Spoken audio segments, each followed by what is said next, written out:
Myrtle Beach, South Carolina is the beach. It's also the perfect place to enjoy the holidays. Here you get all the holiday cheer you can handle, plus 60 miles of beaches and endless fun. There aren't many places where you can celebrate the holidays or ring in the new year with an ocean view. This time of year is great for horseback riding along the shoreline, fishing from chartered boats or in the intracoastal waterways, and golfing at any of the 80-plus award-winning courses. Take a holiday from the average holiday season at the beach. Plan your getaway to Myrtle Beach, South Carolina at visitmyrtlebeach.com. I want to tell you my secret now. I see dead people. Silent Green is people! No, I am the father.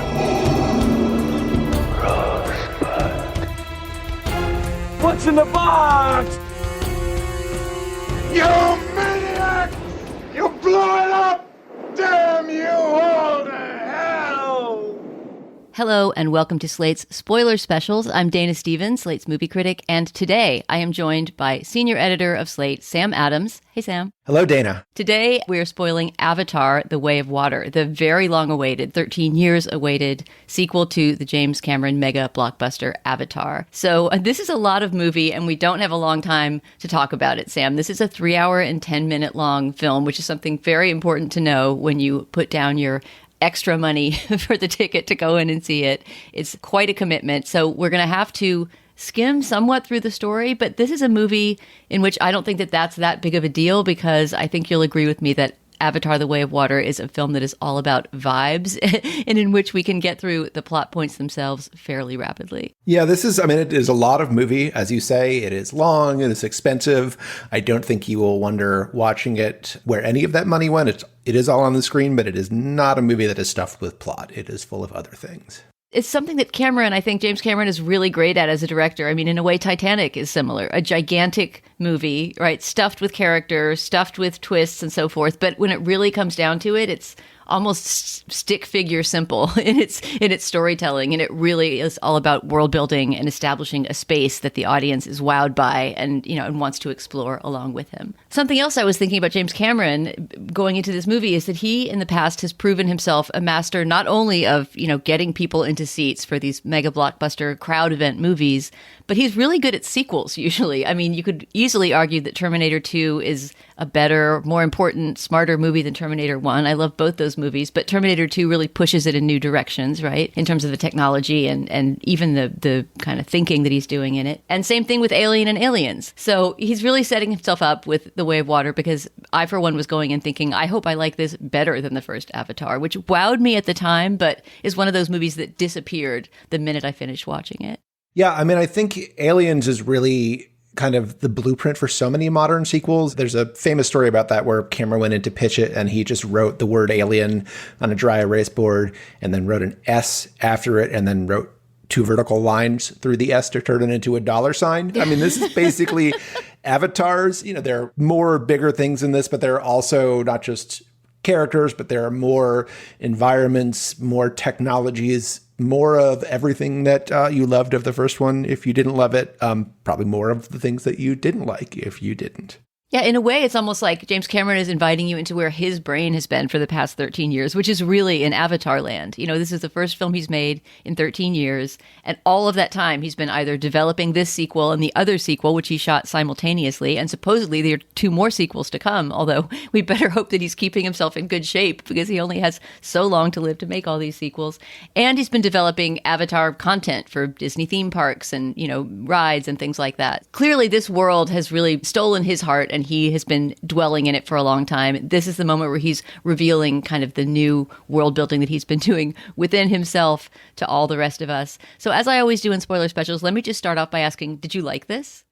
I did. As we will talk about, I think this is shot with a sort of bleeding edge technology called HFR, or high frame rate, which kind of looks like a video game or a soap opera, depending on your point of view. I really kind of hate that. And I spent probably the first half of this movie just kind of inuring myself to that. The good news is that, I suppose this is good news, is that, halfway through the movie, you still have an hour and a half of movie left. And a lot of that you spend in the ocean with all sorts of fantastical sea creatures. And that stuff is just really beautiful and engrossing. There's also probably the last hour of the movie is divided to a big sort of battle scene that just nobody does better than James Cameron. Certainly at this point, I don't even know if anyone was really in his class. So, it's kind of goofy. I hated the way it looked at first.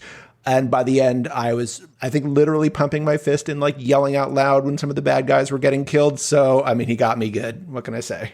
So you wrote a whole piece for Slate about the high frame rate and also about the various viewing modes for Avatar. And we won't get into all of that right now, but I think it's worth mentioning that, one of the reasons the tickets to this cost a premium price is that there's all kinds of different ways you can see it. I think they're all in 3D, though. Is that correct? No matter what you choose, you're going to have the glasses?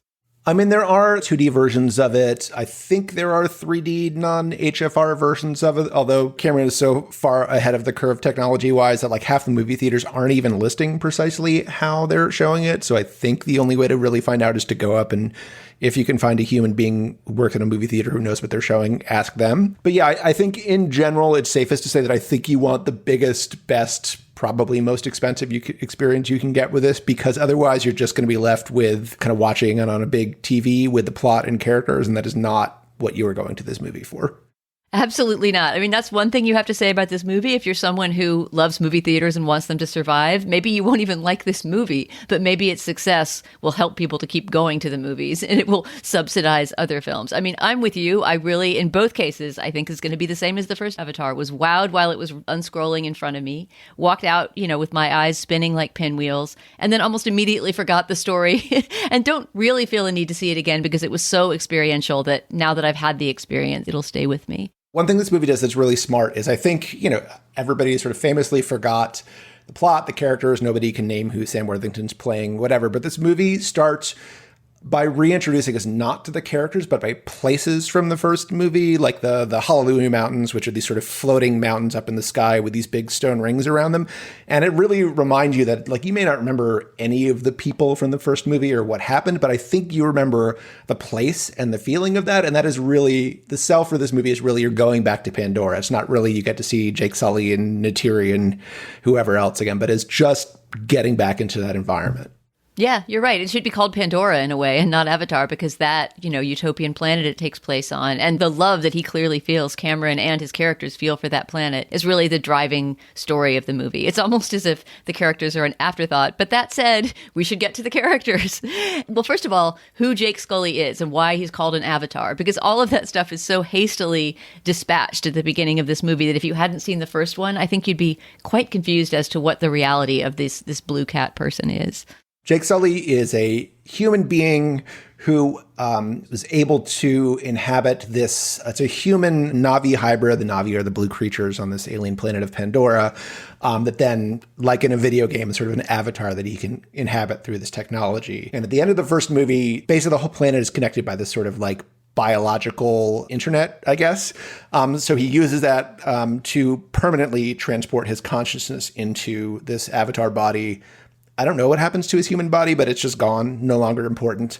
So he has now spent the intervening time between the movies, which is 15, 20 years, I don't think they say exactly, living among this Na'vi tribe in this sort of Amazon rainforest. He's had several kids, adopted a couple of others, and basically they've just been kind of living their happy forest life until the Sky People, the bad humans from the first movie come back. We are the bad guys in all these movies. And here is where we get another data dump about an avatar and a body switch and somebody who transports their consciousness into another body that I found kind of confusing and had to go home and research. But the main villain from this movie, Colonel Miles Quaritch, is also the main villain from the first movie, even though he died at the end of that movie. Because thanks to Avatar-era technology, he could transport his consciousness into a Na'vi body himself. So he is now a big blue cat bad guy, just as they are big blue cat good guys. And all of that is so hastily explained that you really don't even need to understand it. I mean, in a way, I think that's a flaw of this movie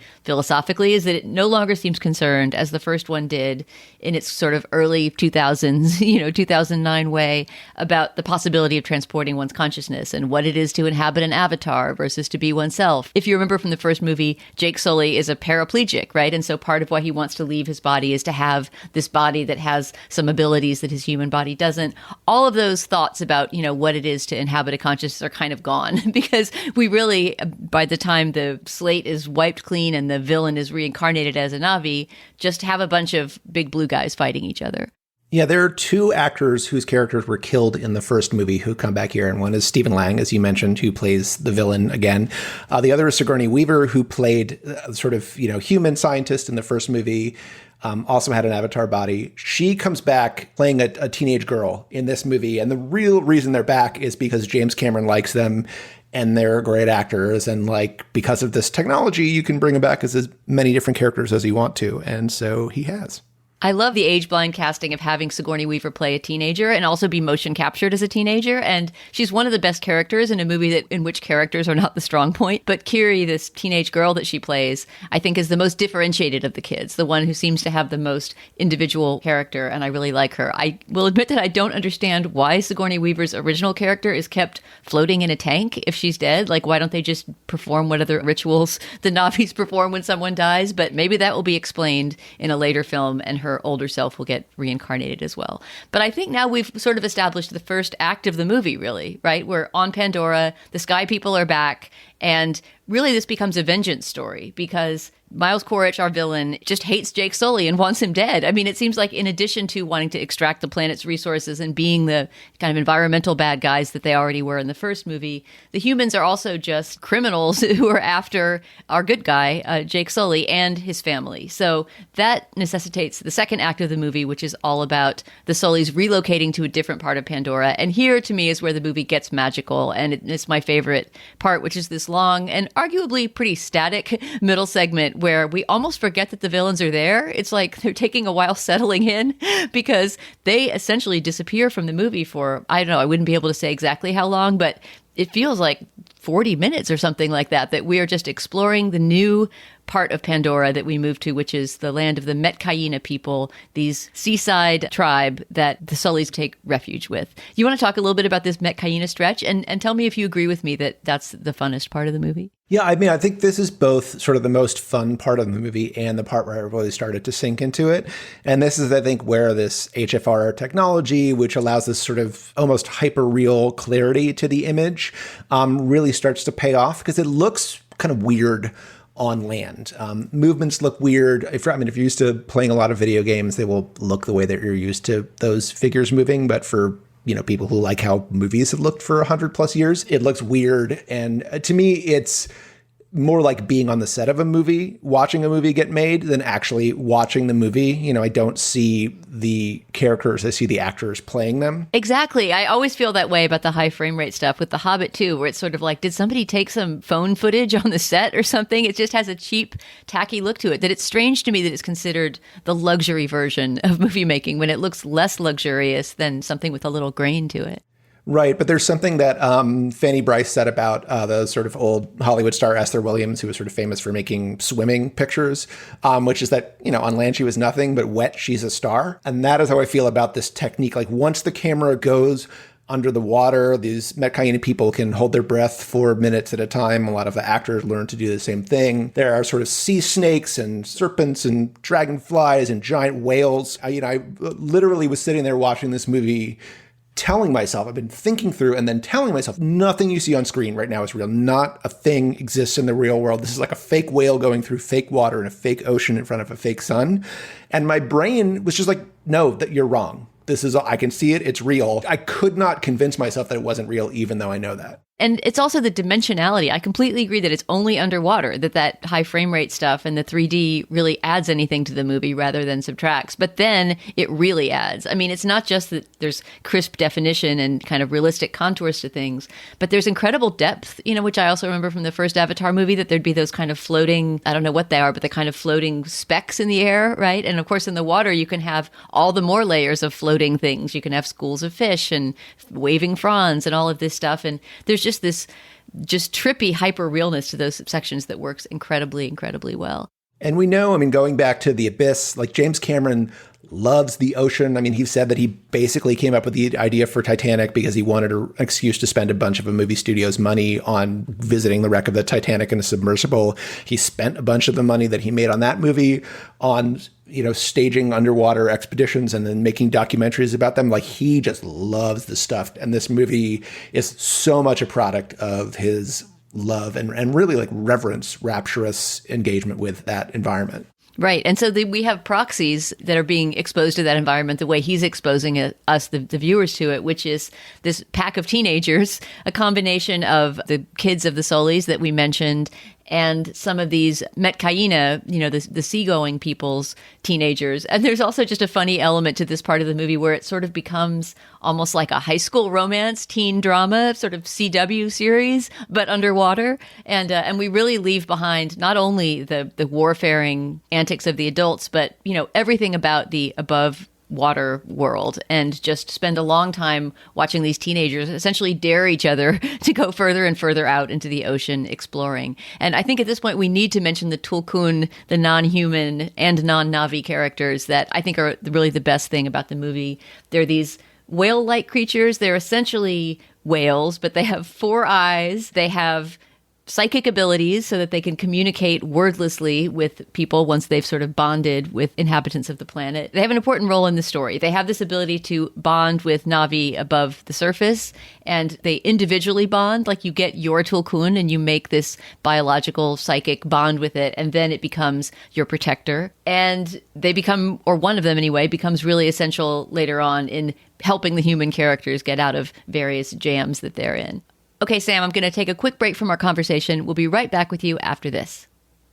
If you enjoyed this show, please consider signing up for Slate Plus. Slate Plus members get an ad-free experience across the network and exclusive content on many shows. You'll also be supporting the work we do here on Spoiler Specials. Sign up now at slate.com/spoilerplus to help support our work. This Slate Spoiler Special is brought to you by Progressive. Are you thinking more about how to tighten up your budget these days? Drivers who save by switching to Progressive save over $700 on average, and customers can qualify for an average of 6 discounts when they sign up. A little off your rate each month goes a long way. Get a quote today at Progressive.com. Progressive Casualty Insurance Company and Affiliate. National annual average insurance savings by new customers surveyed who saved with Progressive between June 2020 and May 2021. Potential savings will vary. Discounts vary and are not available in all states and situations. Reboot your credit card with Apple Card. Apple Card is the credit card created by Apple. It gives you unlimited cash back every day on every purchase, up to 3%. And you can use that cash right away. No waiting and waiting for rewards. Just daily cash you can use right away on anything. Apply now in the Wallet app on iPhone and start using it right away. Subject to credit approval, daily cash is available via an Apple Cash Card or as a statement credit. See Apple Card customer agreement for terms and conditions. Apple Cash Card is issued by Green Dot Bank, member FDIC. All right, Sam, back to Avatar 2, The Way of Water. Teach us more about this way of water you speak of. I want to hear what you think of the whales, and whether you agree with me that's the best part of the movie, and just specifically sort of what you grooved on most about the Tulkun. I mean, there is a highly specific moment in this movie when I knew that I was on board, and that is exactly 90 minutes into the movie, I can say, because I've seen it twice, and I checked my watch. It is when one of Jake's sons sort of goes off. He meets up with this sort of outcast Tulkun whale who has also been exiled from its pod, and he is talking to it in the way that, people talk to animals in movies, like the way you talk to Lassie. What is it, boy? What's going on? And you think, okay, that's the dynamic here. And, and the whale makes some noise, but, dogs bark back at people and that's it. Then, he says, he notices the whale's missing a fin. And he says, I'm sorry, like, what happened to you? And the whale makes a noise back at him. And the whale's line is subtitled. It says, it's too painful. And I'm like, okay, we are subtitling whales. We are all in. Like, let's go. I agree. That was the best. And also the fact that the whale says it's too painful and just leaves it at that. And it's not until a good hour later in the movie that we actually learn what did happen that chopped his fin off. I just love that the whale needed his space at that moment. He needed to set a boundary, and he said it. But is that true that that's his first line? That's the moment you learn that he's psychically communicating with the boy? That is the moment. I mean, they sort of seem like they're communicating beforehand, but then that's when the movie's like, no, this is actual speech. Like, these are actual words that are being spoken and the human understands them. And these are like complete sentences being exchanged back and forth between these two beings. And, you know, the first movie had this sort of idea that every creature on Pandora is, you know, connected by this sort of bioelectrical network, which is also Awa, which is kind of their god, but also the spirit of the planet. It did not get to the point where this is sort of like literal like speech conversation between them. So that is just that is some raising the stakes for you right there. That's some sequel making. That actually speaks well to what James Cameron can do better than anyone else, which is simultaneously be utterly hokey and silly, right?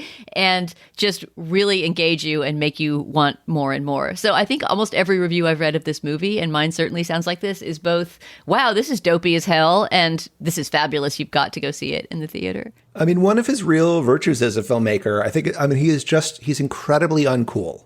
You know, he is not every other sort of franchise movie now kind of wants to let you know that like it's in on the joke and is always kind of winking and nudging you. And we know that we're repurposing IP and we're all familiar with these tropes, but we have to use them anyway. And James Cameron's just like, nope, there's nothing like kind of hip or even necessarily like sophisticated about it. He just like really believes this stuff.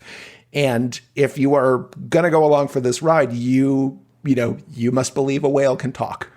Right. There's no winky self-awareness whatsoever, right? There really is just a complete immersion in the story. And I love his all-inness, but at the same time, that leads me to the next thing I want to talk to you about, which is whether his spirituality and his intense reverence for this fictional planet he's created does sometimes border on, I mean, we can definitely say that it sometimes borders on the simply overly earnestly cringy, but does it at times also border on exoticization and idealization of these, you know, kind of racialized Na'vi tribes. I mean, I especially noticed this time, and obviously we are watching this movie in 2022 in a different world in terms of how we think about, you know, racial representation than we did back in 2009. But I was noticing the cornrows on the Na'vi women, right? The accents work, which is really all over the place. For one thing, there's this age difference in accents, almost as if it's an immigrant story, right? Even though they're all Pandorans, where the parents speak presumably Na'vi, right? But we're hearing it in English with these vague accents that seem to range from, as you note, Kate Winslet sounds vaguely African at times. We have Cliff Curtis, who is a Maori actor, playing some sort of accent with his tribal chief. And all the kids basically speak like they're in, you know, like a John Hughes suburban teen movie from the 80s. They all speak in this kind of dated teen slang with lots of dudes and bros. And yeah, I mean, it might technically be the second English line we hear in the movie, but there's a kind of a Hunt for Red October moment in this where the Na'vi transitions into English, and, you know, the voiceover is something like, well, I've been hearing Jake saying like, well, I've been hearing this language for so long, it just sounds like English to me. The sort of audio bleed is over like two kids, one of whom is Sigourney Weaver's character, like fighting over a fish or something, and she is insulting her little brother and she calls him penis breath. Which is straight from E.T. I don't know. I mean, I feel like as a white critic, I have trouble staking a real claim here, but there's something that makes me uncomfortable, as much admiration as he has for the planet, about the seriousness with which he takes this other, you know, this racial other that is a blue, and in the case of the Sea People, green racial other, that he seems to treat as this kind of, you know, spiritual mentor or teacher, and doesn't necessarily give those characters a lot of space to have their own non-idealized existence. Maybe the best defense you can make of it is that he is sort of an equal opportunity pillager, and he is just kind of stealing from as many cultures with as many hands as he can muster. And he does have two co-screenwriters on this movie. So, you know, 6 hands is 3 times the stealing. I don't know. But yeah, so, you know, as you mentioned, Cliff Curtis plays kind of the chieftain of this Metcaino water tribe where Jake and his family take refuge. They leave their old tribe to sort of keep them safe because they're being hunted down by Quaritch and a whole basically marine Na'vi avatars. And so Cliff Curtis plays the chieftain. His character has sort of, you know, tribal tattoos and things, which is, he's a Maori actor. That seems fair enough. But then his wife, played by Kate Winslet, has the same thing. She sort of does like a haka dance at one point when they're going into battle. And I mean, there's literally not an atom of actual Kate Winslet in this movie anywhere. She is just sort of inhabiting this digital blue body.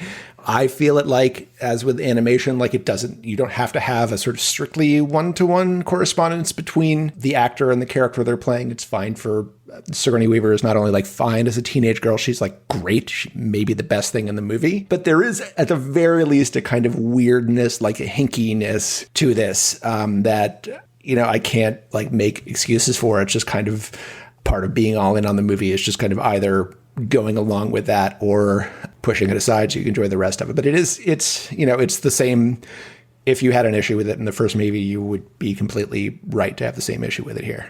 One thing you can say is that it's not the case that, the Earthling characters or the white characters have more kind of individuality or individuated writing than the Na'vi characters do. I mean, everybody is pretty much on stick figure level in this movie. Yeah, there basically aren't any humans in this movie. There's a couple really unimportant, when we get into the sort of like whaling sequences in the last third of the movie, there's a couple, Australian whaling types, but all the characters in this movie are blue or green. Sam, I'm glad you mentioned the whaling action sequences because that's the next thing I want to get to. But before we do, here is one more word from our sponsor.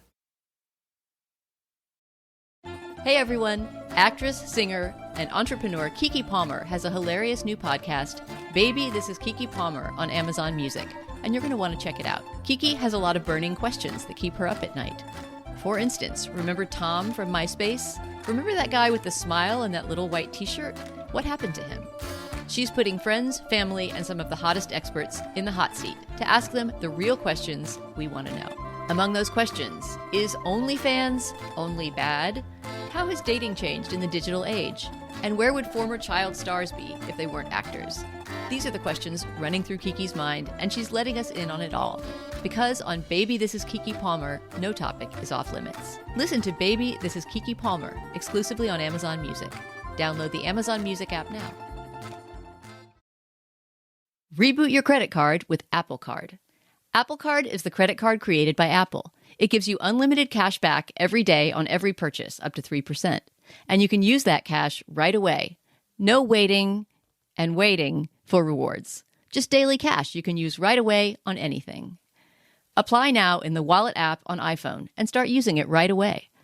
Subject to credit approval, daily cash is available via an Apple Cash card or as a statement credit. See Apple Card customer agreement for terms and conditions. Apple Cash Card is issued by Green Dot Bank, member FDIC.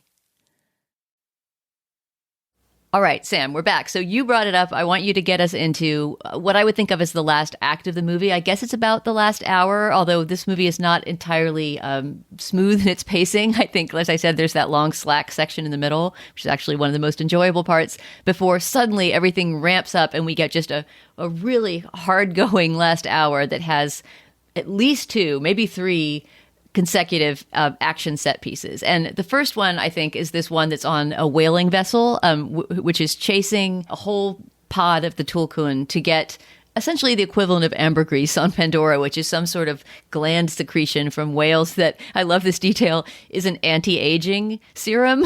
So I kind of wanted a spin-off about all the rich ladies back on Earth who are buying, the whale brain juice to keep their faces fresh. But we get a little bit of a background about that, mainly as an excuse to have this really Moby Dick-worthy chase scene on board a boat. And I wanted to hear a couple of your thoughts about that. Yeah, I mean, the whole roughly last hour of the movie is just a string of action sequences.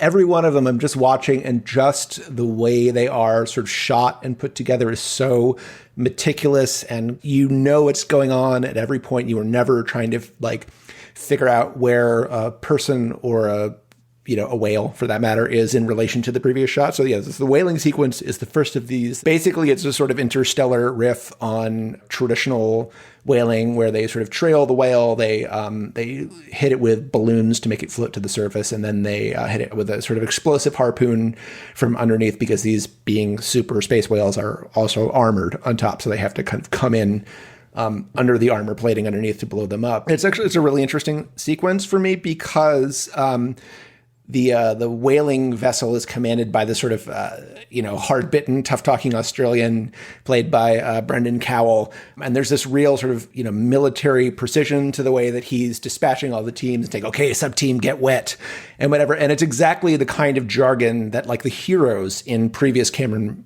movies move. Like it's very much like the Marine platoon in Aliens, but they're the bad guys now, and they're eventually killing this whale. I mean, the moment when the whale sort of surges out of the ocean in its death agonies is like the movie like really lingers on that in a pretty effective and, really sort of heart pounding way. And they're doing this awful thing. And I think it does make you sort of rethink your relationship to those kinds of characters in other movies. At the same time, also, it's like a pretty cool action sequence. So, I think it's like, without making overly grand claims for the movie, I do think, that is one of the more interesting things that's going on inside it. Yeah, absolutely. And it's also a moment when Cameron's investment in world building really pays off, because that, 40 minutes of slack time I was talking about, where you're just wondrously exploring underwater reefs and talking to whales with teenagers and things like that, really makes you love that world. It's something the Jake Sully character says at one moment is the most dangerous thing about Pandora is you may grow to love her too much, right? That's like an early establishing voiceover line. And that's kind of how all in the viewer is at that moment. So once you've gotten to know the Tulkuns and understand that they have philosophy and math, it's really hard to watch them murdered in that way. So it's a kind of Moby Dick if the whale himself were, more developed as a character, right? I mean, if Ahab was less important than Moby Dick himself. And speaking of Moby Dick, I just have to say that the way that Australian boat commander finally dies, as long as we're spoiling things, was just the occasion of much whooping in the theater where I saw this movie. And it's another example of how great Cameron is at directing action. It's just that he knows just where to draw your eye. And essentially what happens, I mean, it's all in the way it's filmed, so it's not really the description, but it's just that Ahab style, this captain gets lashed to the mast or some part of his ship, right? He gets kind of wound up in these cables, and as a whale is diving for him, he gets thrown off the boat, his arm is severed, and you have this great shot of him and his severed arm flying together into the ocean, never to be seen again. It's a really excellent villain dispatch. All right, there's one more big scene to talk about involving, once again, the family, who isn't really involved in that whaling sequence we just talked about. But we get an even bigger and longer action sequence in multiple parts involving the final showdown between the Sullys and Miles Quaritch. I wanted to hear you on, the capsizing and the final fate of all these characters in the last, half hour or so. Yeah, I mean, very sort of briefly, the setup for the sequence is that this rogue whale that we've been talking about gets sort of targeted by the whaling vessels. Loak, who's the kind of rebellious son, goes off to save it. All the other kids kind of come with him.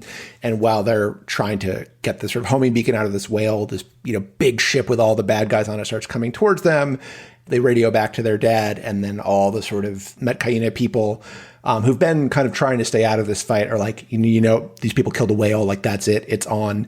So then there's this big, clash of armies moment in the ocean and on top of the ship. And that's, this large scale stuff that Cameron just does so well. I found myself emotionally engaged at the end of this movie, despite myself. I'd been thinking the whole time, I'm loving the visuals, but these characters are absurd. I can't even tell apart the kids one from another. They're not well distinguished enough as characters.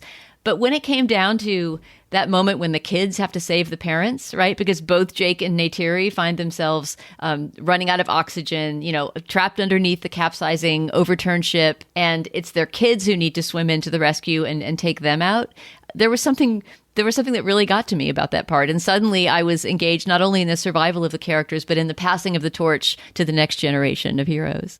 You get the feeling that he really believes in the stuff, that he is really invested in these big ideas. And I think certainly if you let yourself get swept up in that, I think it's really contagious. So let's just leave the Na'vi and the Sully family where they are at the end of this movie, so that 13 years from now, when people have to yet again remember the relationships of all these characters, they know where we last saw them. In the end, the Sullys decide not to go back to their forest place of origin, but to settle in with the Metcaina. And as we see them at the end, minus one son, they are starting to integrate themselves permanently into that community. Yeah, this is a setup for, as you mentioned, at least Avatar 3. Cameron said there would be a 4 and 5. They've recently been talking about a 6 and 7, although those would be directed by somebody else, and probably maybe come out in time for my great-grandchildren to see them. But it is mentioned very early in this movie. Most of it is built around this sort of search for this ambergris-like substance, but it's mentioned early in the movie and then completely forgotten about, that actually like the big plan now is for Earth humans to take over the entire planet of Pandora because Earth is dying and they just want to colonize the whole thing. That presumably is going to come back. And so the end of this movie is Jake deciding, we can't sort of keep running away from these human people. Like, we have to stand and fight. And presumably there's going to be a lot of standing and fighting in future installments. Yeah, I kind of hope that, the environmentalist thrust of the first movie comes back a bit more. I mean, not that this movie isn't in spirit environmentalist with its love for the natural world that it creates, but it isn't consciously about a struggle to, terraform Pandora. It really is essentially just a bad guy versus good guy one-on-one struggle that then involves the family by association. So I kind of hope that the ideological stakes get raised for the third movie, because I think that would maybe give it a bit more forward motion. That said, whatever Avatar 3 is, I'm going to be there with my eyeballs spinning like pinwheels once again when it comes out. And remembering nothing from this movie. Absolutely. Yep. So then I'll have to come back and listen to our conversation. I hope that you will join me 13 years from now, maybe, when the next film comes out. But given the fact that these two sequels, the last two, have been filmed simultaneously, maybe it'll be much sooner than that, no? Well, it's currently scheduled for December 20th, 2024. So it's a date. Then we won't have to completely hobble in on Canes for our next conversation about Avatar, but I hope you'll join me then. All right, that's our show for today. Please subscribe to the Slate Spoiler Special podcast feed. And if you like our show, please rate it and review it in the Apple Podcast Store or wherever you get your podcasts. If you have suggestions for movies or TV shows you'd like us to spoil in the future, or any other feedback to share, you can send it to spoilers@slate.com. Our producer today is Kristie Taiwo-Makanjuola. Alicia Montgomery is the Vice President of Audio at Slate. For Sam Adams, I'm Dana Stevens. Thanks so much for listening. We'll talk to you again soon.